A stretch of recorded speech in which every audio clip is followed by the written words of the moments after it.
introducing and interviewing the one and only Joe. I believe we're on. We're on. G'day, Joe. Okay.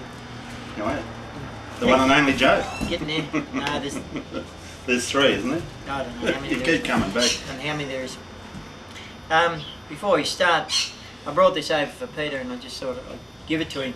This come in from America, given to a mate of mine and so on like that, and sold as giving between 51 to what they say, 51 to 97% fuel economy. And so this guy paid up his money up front and so on. You got to send your money first. Now this is nearly $500 Australian, which is American. What's that? Well, we're 75 cents in the dollar, whatever. roughly. Anyway, so he got 1 cent and it was screwed together. All this top and screwed on, everything's jet black plastic and everything else, and so on. And It won't work, Joe. It's not blue plastic. You know, the old blue plastic bucket. and anyway, so Sorry. yeah, right. You can joke as much as you like. I try to stay serious. I joke all the time. Anyway, don't worry. So he sent the first one in, and it took him a couple of months, but finally got it there and everything else. And he put it up to his vehicle, and he's a mechanic in Lismore, does all the key cutting, got all the analysing gear and everything else. So he put it on his vehicle and went for a run to Byron Bay and back. Done all the testing and everything else, and found out it didn't do a damn thing. So he thought, bugger it, I'm going to pull the piece and see what's in there. And this one here was threaded there, so he got her in and he undone her and everything else. And when he pulled her apart, he found out that on the end of it, on the end of those two fittings down into here, is two ordinary washers that ran. Just ordinary, nut bolt washers. Like, Not even stone. well, I don't know. Probably. Well, it wouldn't be stainless if it was going to react, because well, could be. I didn't check anyway. So another fellow who been chasing him up for it too and talking to him wanted for a diesel, so I gave him the same money, and he said, he'd take the damn thing, and it leaks everywhere and so on. So the fellas in America who sold it to him called him back and said, how'd you go with that sell, and what do you reckon about it, and can we get you to fill out paper and everything else to say, what you like about it and everything? He said, yes, stuff. This is the biggest hunk of crap out. He said, didn't do a damn No, thing. come on. There's smaller hunks of crap and bigger well, hunks. yeah. So within 3 days later, this one arrived. It Is said, that right? free one, it's all yours. and Right, so on okay. like that. So I just now gave it to Peter, but he can pull it to piece and do whatever he likes, but no good as a sell.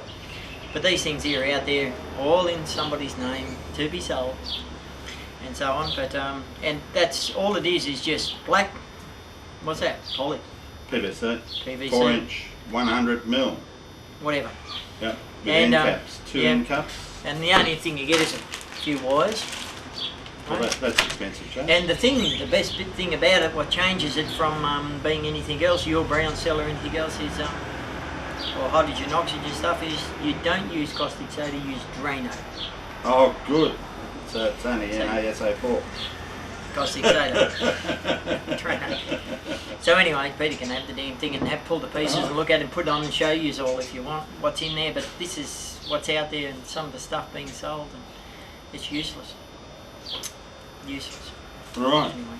Joe, now we've got past the real serious stuff. We're on our group called Yahoo Groups, Joe Sell 2 site. There's been an acknowledgement on some of the Suzuki video inquiries. One of which is, if you like, you want me to read it out to you so everybody can hear it.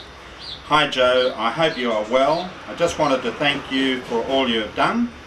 I truly believe you are the one who make the greatest difference in the world, helping mankind stop polluting our environment and slowly killing ourselves with polluting energy systems. Peter, thanks for helping Joe get his stuff out into the public domain.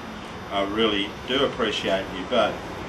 To answer your question you posed in the Suzuki video, I just wanted to tell you firsthand that I figured out what you did in the Suzuki video with the Suzuki truck. Joe, you have reversed the polarity of the entire system.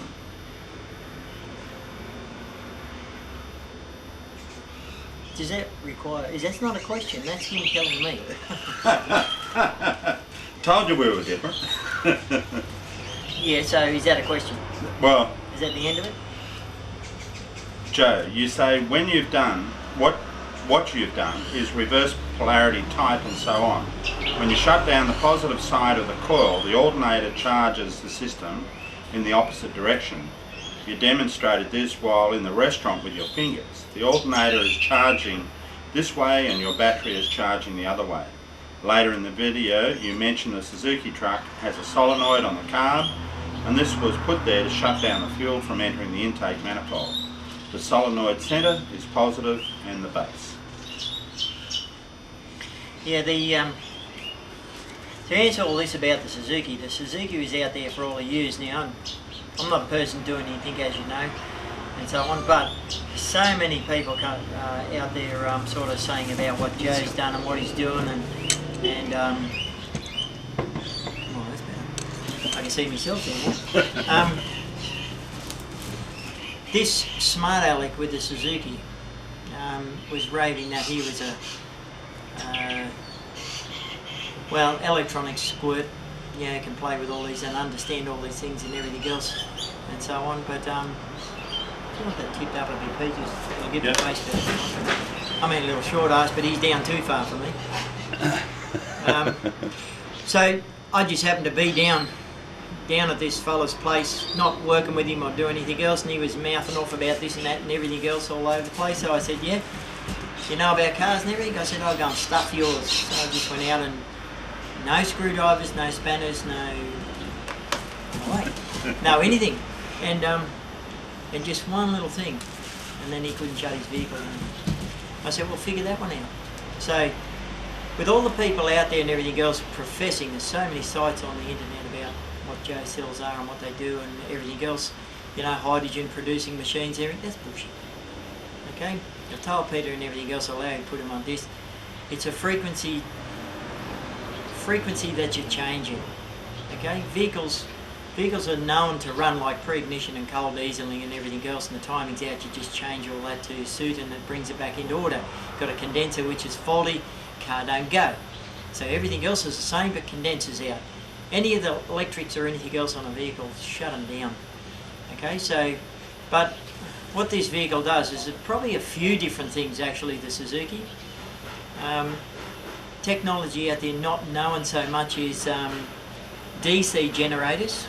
Government took them a long time ago, use them in the Air Force and everything for sending radio signals, as far as I know, around the world everywhere, and they don't tell you about them.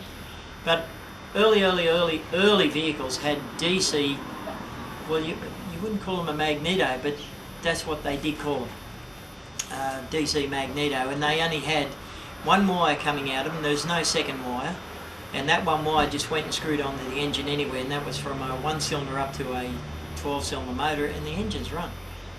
Right? They just run, there's nothing else required. You don't need distributor or anything else like that, because see, you're doing away with it. That frequency or whatever else went into the engine and fired the engine. See, when people try and figure out what is actually running the engine, is it the spark? No, the spark doesn't fire the fuel-air mix. It's vehicle spark doesn't fire it. The thing what's occurring and everything else is that your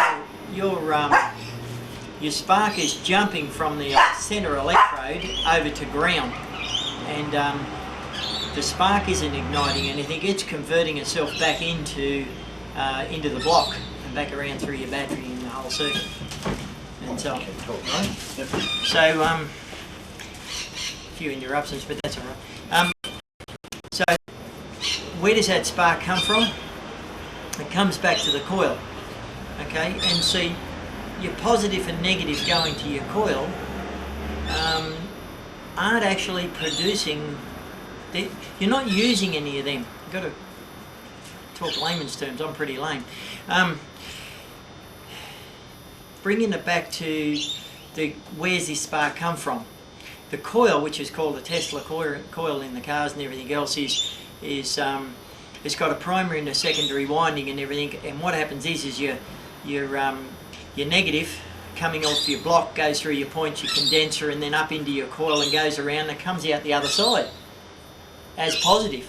Your positive comes into the coil, goes round on the very early cars and everything else. She goes round through your primary, secondary and everything, and it comes out as ground negative. So it's gone in positive, it comes out negative. Now, you don't use any of them two.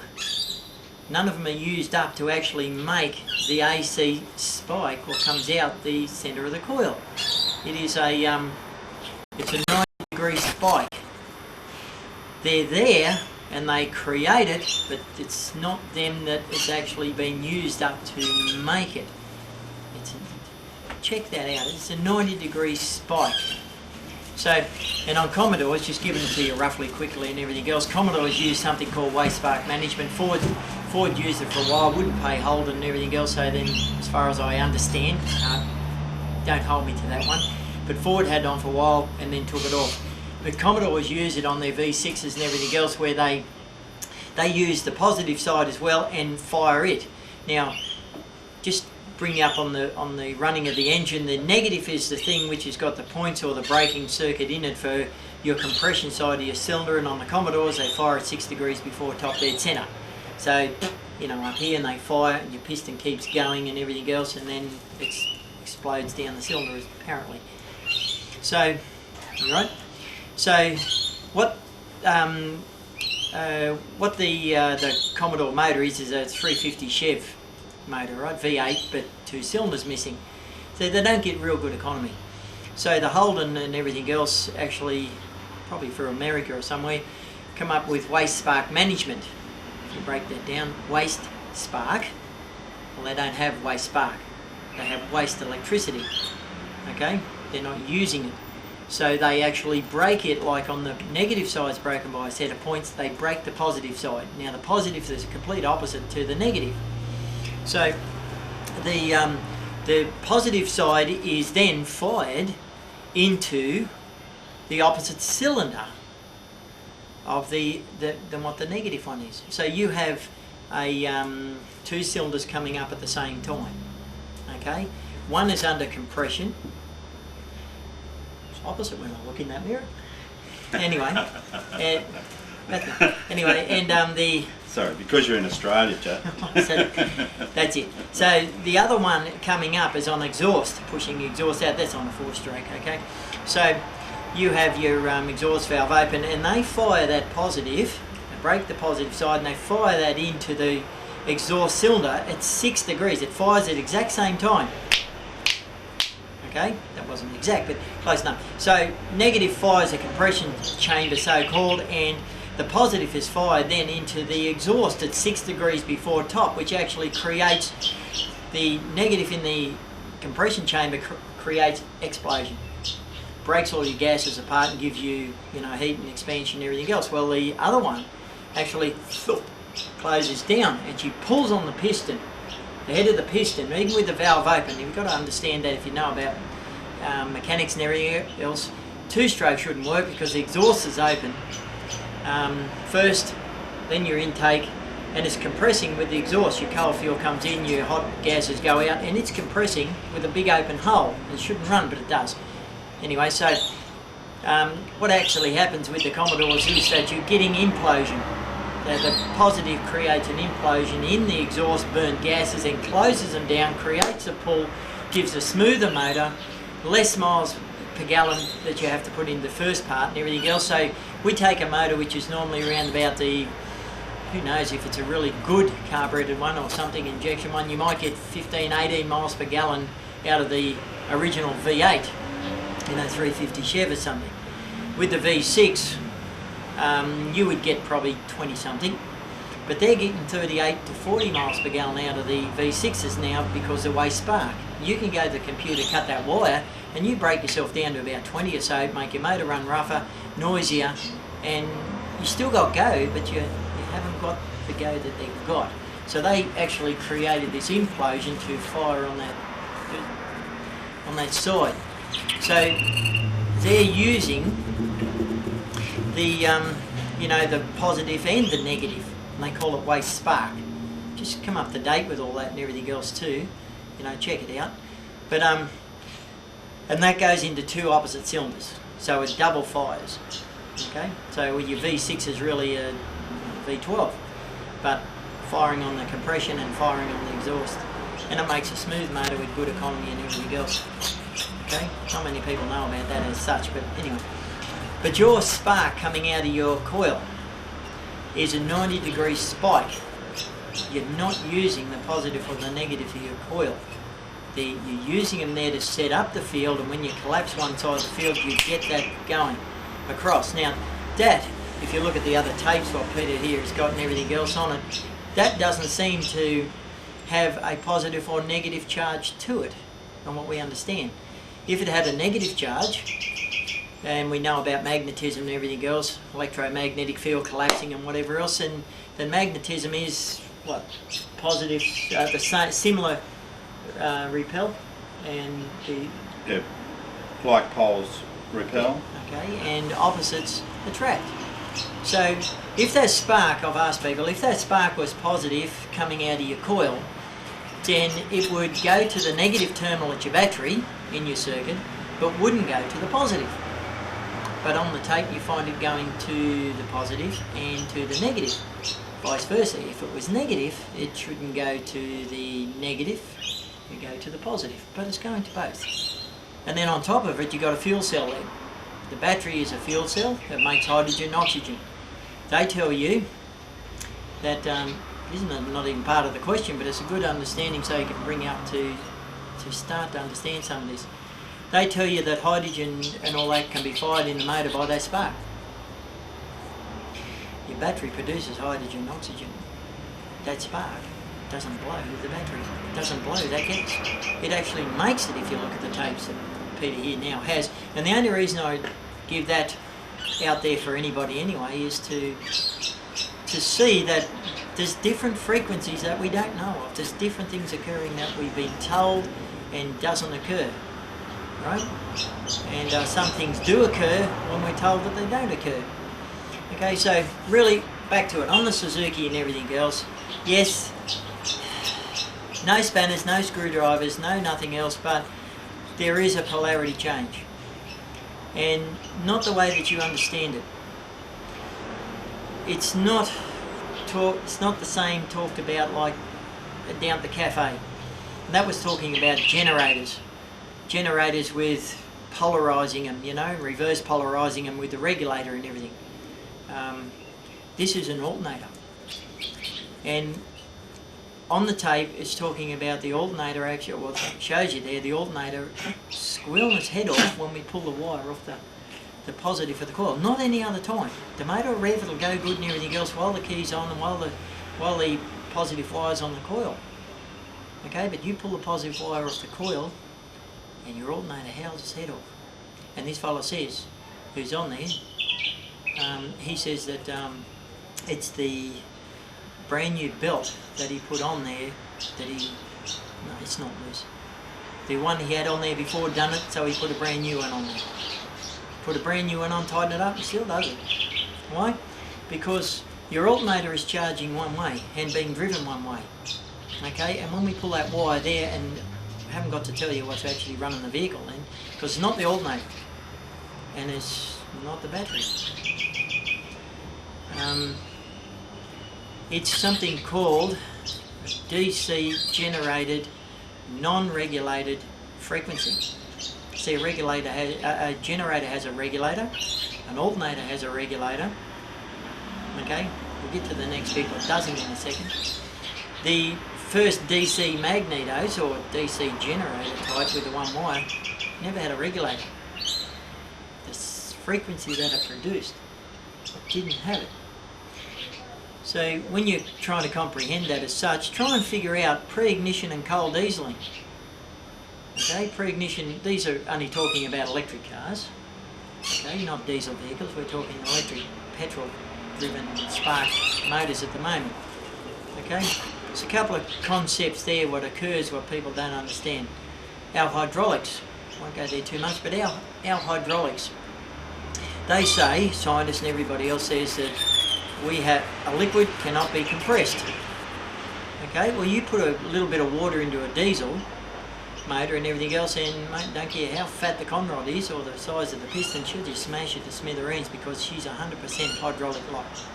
Okay, it won't compress. But what actually happens on an electric motor? Car. Okay, you can grab the garden hose, been shown to you, and everything else. Hitler had it and everything else. You can stick the flipping water, stick water straight down the throat. Pour it in, turn the garden hose on and turn it on full bore.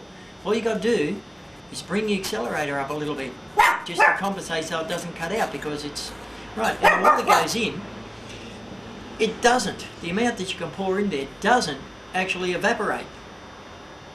And then you can catch it in a bucket out the exhaust. Okay, it doesn't evaporate and then condense again in the time that it's doing it with the revs of the motor and everything else. You bring your revs right up, it decoats the valves, decoats the pistons, unseizes sticky rings, unseizes sticky valves, and flaming just frees the motor. But the electrics going through that engine takes away all hydraulics, because you can put in there with the motor going, right, and you don't get the hydraulic lock. You turn the engine off, put some water down there or a liquid or something else like that, and then try and hit the key, plumb. You don't go anywhere. But if the engine's going and you put it into there, it's a different thing happening altogether. So now, with the Suzuki, we're not got an offer, we're still there. With the Suzuki and everything else, the key was turned off. Pre-ignition coal diesel, and what is occurring? Pre-ignition is, we've been told there's too much carbon on the piston or too much heat or so on like that in the chamber. Many things can cause pre-ignition. Too much compression, too much carbon, too much, you know, whatever. But the timing, how do you stop the pre-ignition? So in pre-ignition, what you're doing is you're starting your vehicle and then your motor's supposed to be hot and you turn the key off. So when you turn the key off, your motor don't stop. It actually starts to not run smooth, it runs roughish. Okay? So I can make your motor run rough, you can make your motor run rough just by grabbing the distributor and turning the damn thing out of where it is now. Okay, and it'll run rough as guts. Okay? So the pre-ignition can be stopped in an engine by just retarding the timing. And that's with the key on. Okay? Just retard your timing a fraction and so on, and then turn the key off and your motor just stops. So, but if it's too far advanced on the timing, then she can run on. Doesn't do it with every engine or anything else. You can make your engines do it by just advancing too much. People out there, if you understand about pre-ignition, or if you had it happen, fine, your key's turned off. Now if your key's turned off, you've also shut down a few other things. One is if you've got a carburetor, you shut down the electronic, the solenoid. Okay, solenoid, which is virtually double wiring, you know, electromagnetic field, and that actually throws a piece of metal. Either throws it out because of the way that you wound it, and she pushes across the hull and shuts down the engine. Okay, stops fuel going in. The Cortinas and Geminis and everything else actually have it the other way winding, and so on. It actually pulls up, pulls away, so it's pulling into it. So you got push out and pull in, that's a solenoid. Okay, so you shut down your positive, you shut down your solenoid, you shut down the fuel, you're supposed to shut down the engine. But people are turning their engines off with solenoids, and they're turning off the coil, or are they? Turning off the coil and so on, which is your ignition spark positive. And the engines are still going, running rough as guts.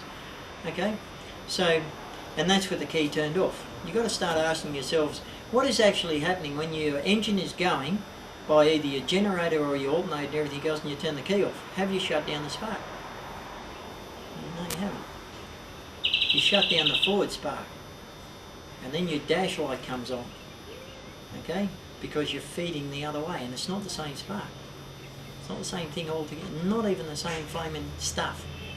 Anyway, so, and the car goes. So you haven't got your solenoid, you haven't got your coil, and you haven't got your ignition, but your car is still running. Okay? So why is it running? what I've done in the past and everything, when it's pre-ignite and everything else, I don't go and I don't go always. I do for other people, but turn the distributor backwards, retard the timing, and turn your key on and run it that way. Okay, because out here your car will rust too. Okay, because we're running a negative earth, so called here. England runs a positive earth. Their bodies don't rust. They don't use butterfly chokes to shut down air. They use flooding chokes if they use a choke. All their cars. Hop in, turn the key, press a button, boom, in all the wet weather. They're putting, because of sleet and snow and shit and everything over the roads in England, what do they throw on the roads? Salt. Well, you put salt on the road out here and drive your car around for a while, and what are you going to have? Rusted out seat. Another rust bucket. Well, in England they run that system, which is a positive earth as such and everything else, and that stops the rusting of the bodies and so on like that. Okay? And gives better start, and don't need to reduce in the winter time. They don't need to reduce the air to give you more fuel, so you don't splutter and cough and backfire up through the carby and everything can drive down the road. They run positive earth. We're stupid out here. We run negative earth and everything else and so on, and then our bodies rust. We get static electricity in our vehicles, and now we need in winter, when a cold weather and everything, we need a butterfly choke to shut off the air to give ourselves more fuel. And isn't that good? It's really good. You know, it's good for the oil company. Anyway, so, and all these different things occur because of it. So, that's pre-ignition. We can retard the timing. What I do is, on what I've done on the vintage cars and on some of the others is, I don't do that. I turn the key off, and if it's pre-igniting, I keep advancing it. Because what you're going to find is, there's only a degree in where these motors will fire. And if that's with the key turned on, within that degree, there's top dead centre, and you've got your circle, and it fires within that degrees on this side. It's backwards on there, it's a tape, but here to me. On that side, say 6 degrees before top dead centre, because there's top dead centre, pistons coming up, fires on that side. Okay? So, if it's firing there, and so on, you turn the key off, where is your actual spark or frequency going? It's going over somewhere else. Let's put your timing out. So, why won't your engine run with the key turned off? It has got frequency spark there. It has, but it's completely reversed. Because the engine's going, it's complete reverse. And it's put the timing over to another place. What I do is I advance the distributor. Okay, and what happens is you go, it starts running smooth. And then you can accelerate with the key turned off. That's with the engine going. You'll figure out how to start it otherwise and what to do otherwise, but that's what I do. And it actually runs. But if you want it to run properly with the key on and you turn the key off and it stops, you have to retard the distributor. So what now is the other? Cold dieseling. Okay? Cold dieseling is not a diesel engine. Cold dieseling is an engine which is actually, you start it when the motor's cold and you turn it straight back off again and the damn thing pre-ignites, or not pre-ignites, cold diesels as they call it. It's not pre-igniting because it's hot, it's now cold. And it runs on. Okay, so is that okay? Get all those things. It's good. Oh, I ride noise. Anyway, so if you did it tomorrow, Joe, we might win the cup. That's it. Not into it. The cold dieseling is cold engine. Turn the key off. She keeps going. That's electric solenoid shut down. That's ignition to the positive side of the coil shut down, and whatever else shut down. Fuel pumps and everything else. If you want to look at it, the engine keeps going, but runs rough. So how do you stop that? You turned your key off. Have you shut down the spark? What's making the motor run? To stop your cold dieseling, what do? You have to advance your distributor because it's too far retarded. It's gone out of that. What's gone out of that? When you turn the key off. Okay? So you have to bring your distributor up a little bit, ahead, advance it a bit. And then you can start your car and turn it off and she just goes whoop, and stops. Why is the damn thing running? When you turn the key off and everything else you shut down, why is it still going? When the timing is gone one way or the other. Okay, now on the Suzuki we haven't gone from it. What we've got is a whole lot of things here that people haven't figured out what has really taken place with the Suzuki. Now I didn't say I was going to tell you every single thing here. I'm just bringing up a little bit onto something because, see, you tell everybody everything and what do you get? You get called a dipshit. They still wouldn't know, Joe. Yeah, I understand. So, you don't get any praise and glory, and I don't want it anyway. And you don't make yourself out to be anything. In fact, you've got everybody out there who want to write about you, call you a flippin' idiot, right? And then there's other people here, like this guy here. I appreciate his views and everything else, but doesn't do anything for me. Sorry about that, but I don't care about praise and glory, and I'm not interested in what you think as such. And I'm not doing it, and I'm not doing it for anybody or any reason or anything. It's just, and I said to Peter, you can put it out there, and all it's about is that all these things written about Joe and everything else, he never put any of them up there. And they're all been cross-fusing all this flipping information everywhere and getting it all out of whack. It's frequencies. It's not gases, it's not petrols, it's not anything like that. It's frequencies, what cars do. I found out how you can make cars run without that. Peter Brock, same problem. Now dead, someone like that, pity for him, but anyway, Peter had a car run without the fuels. And people thought he was running a fuel polarizer. It wasn't a fuel polarizer. He ran out of fuel 3 laps earlier. Fuel polarizers work with fuel. Everybody thought, they don't think. You know, they just accepted what was told to them, but Peter was running an air polarizer. That's what he's running. Okay, so done that himself and everything else, run without fuels and stuff, doesn't matter. I mean, the Japanese know, the car companies know what happens to them. Pre-ignition, cold dieseling, all these effects that they run different metals in engines, they get all these things happen and they don't want to tell you and they don't want to give it to you and they don't want you to know. And the science doesn't tell you about any of this stuff as well and everything else, and we don't actually think about what's taking place. To Suzuki, again, back to it. Suzuki with a key turned off and someone like that doesn't pre-ignite and doesn't cold diesel. Why? Well, distributor hadn't been touched. The frequency in the distributor is not turned. It's doing what it's supposed to do. It is not too far advanced and it's not too far retarded. It's where it's supposed to be. Okay? And I reversed polarity, but not a normal polarity. And I didn't have a spanner or a screwdriver or anything else to do it. It took one wire. That's one that you're going to have a look at, not me. Because I'm not telling you the wire. Not yet. You just look at it. And what it did is that when the car is going, what you've seen on the disc or tape or whatever else, the alternator is fighting itself crazy because the alternator is binding up the fan belt. Squealing crap is out of the fan belt because the alternator doesn't want to go in the direction.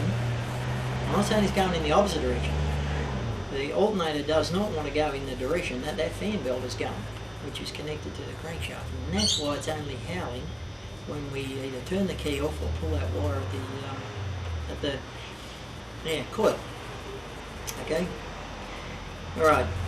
Breaking all down and everything else, got to ask you a few other questions and you'll come up to what it is. What is a coil? Okay, it's called a Tesla coil. It's got a primary and a secondary and so on like that. And your windings. What's in the middle of those windings? Nothing. So what did Tesla find? He found out if you don't do that and everything else and you drive these two fields to it and you collapse one side of the fields and everything, you get not a DC, you get an AC spike coming out. Now the DC might have a positive or negative charge to it, or the positive may have a positive or negative charge to it. But that one out the centre, at 90 degrees, what has it got? You check that out yourself. Okay? If it had either one, it would not go to one or the other on the battery or the fields in the engine if it's a magnetic field. And that's what it says it is. It's collapsing electromagnetic field. Okay? So, and if it goes to both, you figure out why and how and what it is. Okay? And if you can't, maybe some other time I'll tell you. But, so you can use either side of the coil and everything else. So the coil doesn't have a piece of metal in the middle. What is a solenoid? Solenoid does have a piece of metal in the middle. It's got the two windings and everything else. Sets up electromagnetic field. If it's got a piece of metal in there, she'll either push out if it's wound one way, or pull in if it's wound the other. Okay? Good. Now we break ourselves down to a generator. What is a generator? Generator is setting up the windings and so on. So it's exactly the same way that it's wound as the coil or anything else, but you've got your two, your positive and your negative. And what's in the middle? You've got a circular piece of something in there. Now, if you turn it by the motor, you get electricity out of it. What happens if you drive electricity into it? Well, you haven't got a generator, you've got yourself a starter motor. Okay, because now putting electricity to it actually turns the generator. So your generator now is a starter motor. So what's a starter motor? Starter motor's got your two windings and everything else, and when you throw power at it, she turns the shaft and everything. Now if you got an English type starter motor, you've got a bending spring on the end, and she'll actually wind up and everything and throw back in by a spring load. But if you've got yourself one of what we have on all our normal cars and everything else, we need to apply two things on here now. One is a solenoid and the starter motor. So you've got two sets of coilings, positive and negatives, to do two different things. One is the starter shaft turns, doesn't throw out, doesn't pull in, doesn't throw a spike. That look was for another reason. Now, so you spin it by throwing power at it, okay, and the starter mode is the same in England and Australia. Either negative earth or positive earth, doesn't make any difference, still turns. Okay, so you put a solenoid on, and so your starter turns, and then your solenoid pushes and throws that rod out. Okay, and that engages into the flywheel, and she actually starts to turn the flywheel. You may not have picked it up as such and everything else on the tape, is what actually happens to a starter motor when the starter motor is being taken past the spinning ability on what you can drive it with by the power what's in the vehicle. In other words, the battery. The battery will spin the starter motor at a certain speed. If it's 6 volt, it spins it at so many revolutions. If it's 12 volt, similar thing and everything. What happens if you stick 12 volts onto a 6 volt starter motor? What happens if you stick 6 volts onto a 12 volt starter motor? Okay? You understand? Like a flat battery. So, what happens if you take a starter motor and spin it faster than what the original flame electricity pouring through and around your circuits and everything else actually does? While it's locked in, it's being driven by the solenoid, lock it into the ring gear. And when you let the key go and everything else at a certain revolution, does your ring gear throw it back out? Not at high speed. She wants to keep throwing itself forward. And if you've got a reverse polarity and everything else, which isn't, that's not where I done it. Sorry, it's not where I done it. But what happens with the starter motor when you overspin them past the point? What do they become?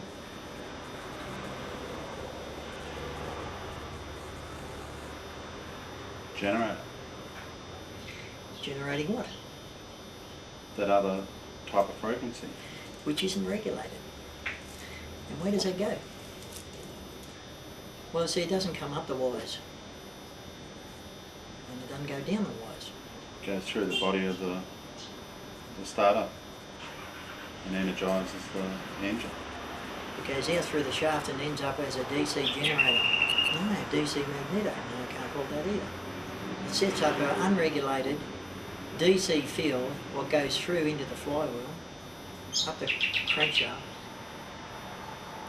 Yeah, And there's a possibility, there's a big possibility that actually can do the same as the DC magneto in the early days that they don't want you to know about, which is sending a field in the engine but doesn't use that kind of spark to actually, it's not spark, frequency to fire the engines, because the spark does not fire the engine.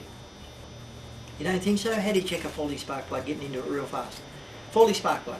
No, don't care about anything we've got to miss. Faulty spark plug. Okay, well, without pulling it out. Okay? I'm not saying one like some other strange, weird people who, they can have a look at this stuff. grab a good brand new spark plug and drive the end of the flaming tip down onto the centre electrode and think you got a faulty spark plug? No, that's a dead short. The only thing that'll happen there is that your coil will jump spark straight out of the centre electrode down onto the negative side because your points are on that side.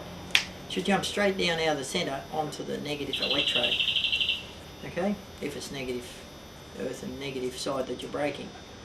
Because it's got nowhere to go, it can't go down there. But in a spark plug which is faulty, carboned up or something like that, or cracked, and there's a different happening down there through the carbon or something like that, so she's not getting the right frequency to fire your engine by the spark, how do you prove that it's a faulty spark plug? Outside the engine, grab your spark plug lead. There's a spark plug and there's your lead and your goddamn's missing. Take it away, it's missing. Make the spark visibly jump in front of you outside the engine. What happens? Now they tell you that what you're doing is just building up charge and everything else, so it's going to jump in there. It's dead shorted in there through the carbon there. It's not going to spark. You've got your spark jumping out here. So what's happening at the end of the spark plug? You set up a different frequency.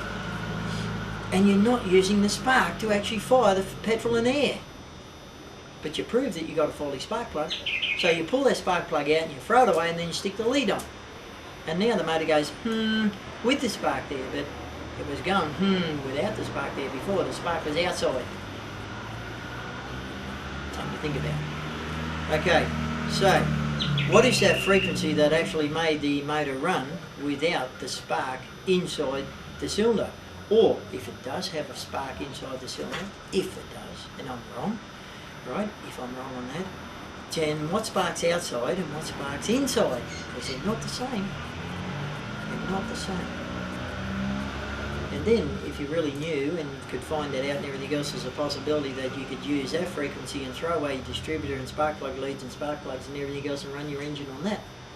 Joe, can we get rid of the motor?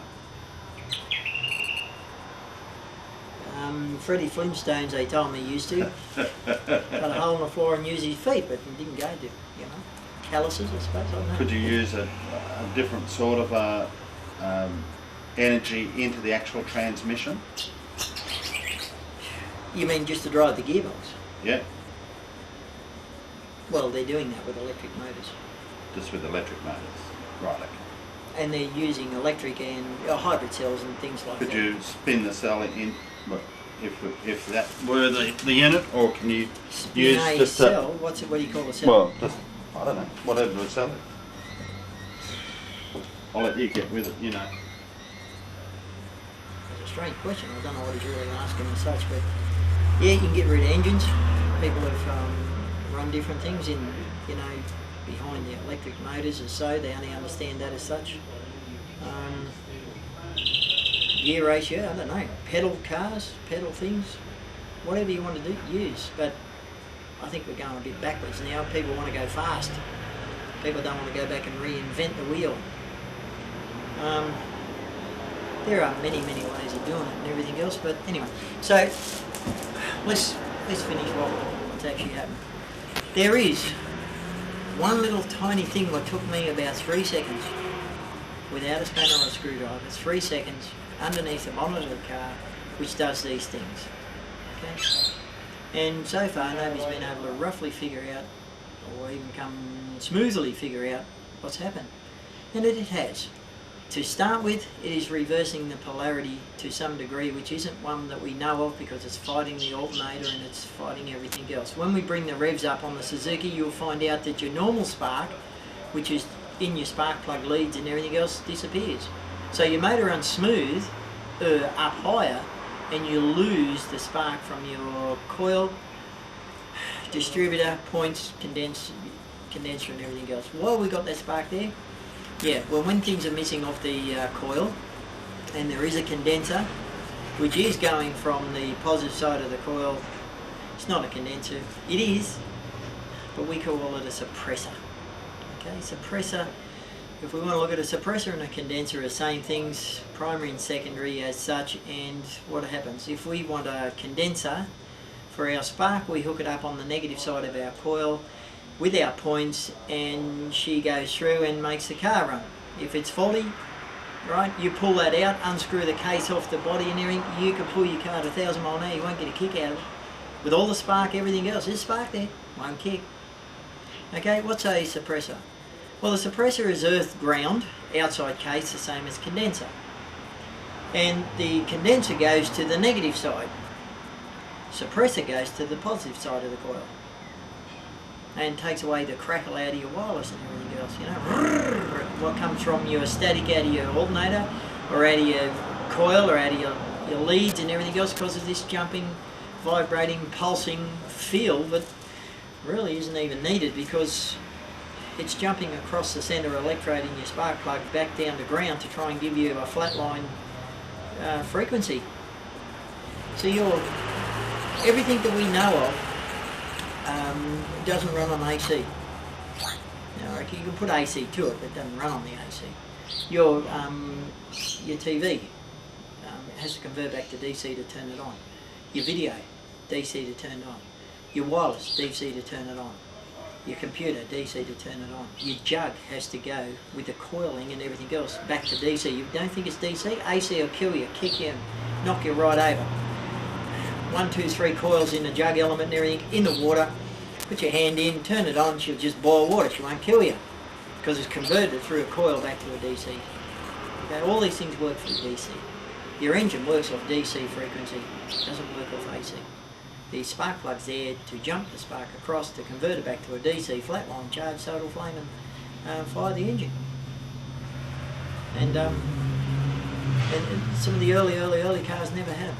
They never had the points, never had the condensers, never had the flaming spark plugs, never had the distributors, never had leads. Okay? And Maggies and all that, well, they had the advantage of Maggie, your frequency spark, which they did do. They did have, you know, a breaking, very big whacking flaming AC kick to them. Okay? But then they had to use spark plugs. But go back before that, they didn't. And back before that, they didn't. Okay? You had all these different vehicles, like you heard of petrol Kero cars, you know. Start them on petrol, turn them over to Kero. Then they had Kero, not knowing too much about Kero water. Start them on Kero warming up and everything else, turn them over on the water and drive all day on water. Don't want you to have that one either. Okay? You know, in the war when they didn't have petrol, so many ideas come out if you want to chase them up. So many ideas come out. Look at charcoal burner. Okay, we've got ones driving around here all the time, charcoal burners. No fuel. Well, they don't. Got old charcoal, all burned up carbon and everything else, reheat the damn thing, and the only thing you can say is going in the engine. It's not a fuel, it's not a gas, it's not anything else, it's re-burnt or reheated up, charcoal. And for some reason it's putting out a frequency that makes your motor run. Already burnt away stuff. All these fellow scientists and everything come up with an idea that it reproduced a new gas or something else like that. Fine, well if it did, and you've already exhausted all your burnt stuff and everything, why can't they make you that gas to run the engine? Is it hydrogen? Is it oxygen? Is it methane, alcohol? What is it? I don't know. You go back and check it, but it's just burnt stuff. That also, it doesn't matter. Just look at some of the concepts. So, there's a couple of things happening with the Suzuki. A couple of things. First of all, we are repolarizing and using a different frequency to actually fire the engine down low speed. That's with the key turned off and on, and it's no pre-ignition needed, no cold dieseling needed, and it doesn't do the blip blip blip blip blips, because the timing's right, and this frequency lines up into that to work it out anyway. Okay? And if you don't think there's anything going through your coil and everything else and so on like that, well, you should rethink it. Okay? Because you're only really needing, any electricians or anything else out there, they say you need an opposite. Well, they tell you need 2 wires or 2 connections. You go and look at Christmas tree lights. They don't have 2. You might plug it in one end here and take it around the other end and plug it in the opposite charge there, but that means that 2 things are running 2 different ways up one wire. Okay, one's positive, one's negative, if it's the case. Or both are negative, or both are positive. Positive plus, positive minus. There's all these different things you can play with and figure out what's out there. You're not told. Okay? Not learned, they don't want you to know as such. people keep finding them and everything else again, and they think they found something wonderful, and maybe Tesla found it, maybe these other guys found it and everything else, and they just shut it all down and don't teach anybody, and then they hide all the info and you have to stumble across it again, or somebody does. But these things are occurring naturally in cars. Naturally. And all I've done is I've played with these things, not very much, played with them, found out about them and used them.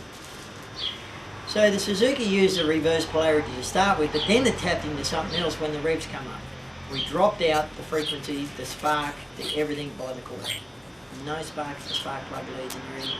So what was running the engine, she run rather well and smooth and quiet. With no Except spark. it was noisy. The engine's got tappers. Yeah, no, and that belt on the alternator was squealing, Joe. I understand that, I already explained that. Yeah. The thing is that the alternator is fighting, so you're not running off the battery and you're not running off the alternator. What you are running off when we get up in revs is we're transferring over, and the starter motor becomes a generator by being turned faster than it can normally be, and it's outputting, and it doesn't output back up through the wires where a generator outputs, which then has to be regulated. The damn thing goes out through the centre turning shaft, a way that they don't even think of. But see, that's what a coil does. Car coil goes out through the centre of your wirings, not in and out there. It goes out a different direction, 90-degree spike. Same thing happens on the starter motors when you wind them up too far, and they end up with a new energy, a new frequency, a new spark, you can't call the spark because there's no spark. And it's not being cut, it's not being pulsed. It's just a 100% flat line. And if you want to feel it with your hands, you're not going to feel it, because you can't feel DC. The only way you can feel DC is if your flame and pulse it, or turned off and on, so you go bing bing. It's not flat line. Okay? So, and the car runs. And what I done, you work out, any of the other fellas out there, just for the present, you go out and you figure out what I touched and what I done in 3 seconds flat, because I can go back to these fellas' car. He still can't turn it off. You still can't stop the damn thing right now. I was You've down there been yesterday. driving him nuts, haven't you? Yesterday I was down there again and everything else, and he's still been driven nuts because he's still stuffed on how to do anything. And he wants to sell that vehicle too, the way it is, isn't it, Joe? He told me yesterday that he found something else out. He found out another way to shut down the engine that he didn't know how to shut it down before. He said, this is how electronically minded is, and if he gets his tape, it doesn't matter. I'm not trying to run him down or anything else. It's just we all there, and me included, are all under some bullshit stories, and we don't understand every single thing. We're not all smart asses, alright? Some things we haven't learned or know about yet. So I can't say or call him that, he just doesn't understand. Solenoid. Okay, he didn't even know what the name of it was on the carburetor to shut down the fuel when you turn your key off and to that wire. He said, I found another wire, it goes to that thing on the carburetor, you know, that round thing with... I said, yeah, call the solenoid. Yeah, call solenoid. He said, yeah, if I take that off with the key and everything else and so on like that, and so on, and he said, if I arc that out to the body, he said, the engine stops. I said, that's a positive power going to that wire. And I said, the engine is negative. I said, you arc that out, you got a dead short through your whole system. I said, so I wonder it didn't blow fuses and everything. He said, well, it did actually at first. And he said, I had to bypass the fuses. That's good. So next time he does it and it sticks that way, his car's going to burn.